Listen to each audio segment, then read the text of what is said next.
Convénceme que la semana contigo tiene 2 domingos y que la noche es joven, aunque sea madrugada. Convénceme que no hace falta. Bienvenido, Ricardo Montaner, Argentina. ¿Cómo estás? Bien. Bienvenido al Canal 26. ¿Cómo estás? Muy bien, muy contento. Un placer tenerte por aquí. Igualmente.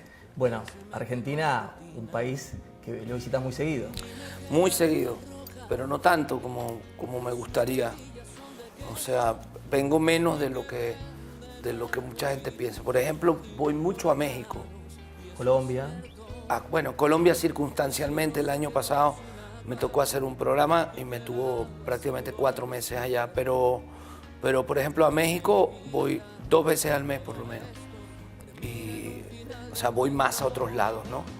Lo que pasa es que no sé por qué sienten que cuando vengo, uy, acaba de estar, no acabo de estar. No, para nada. En Fíjate que en absoluto. conciertos va a ser 2 años que no hago conciertos. Convénceme que no es igual felicidad y plenitud. Viajero frecuente, ¿no? El nuevo álbum, el cual conocimos ya a finales del año pasado.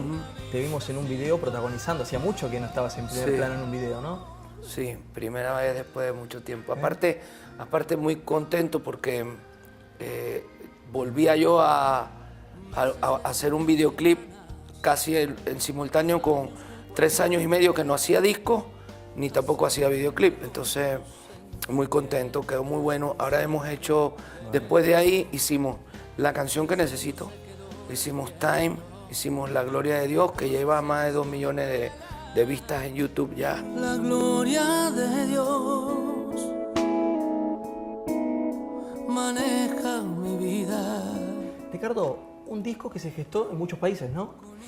El disco lo comencé a escribir en Nueva York. Diría que la mayoría de las canciones las escribí entre Nueva York y Milán. Y algunas, por supuesto, las retoqué en Miami, en mi casa, ¿no? Mi estudio. Pero la gran mayoría de los temas los hice entre Nueva York y Milán. La gloria de Dios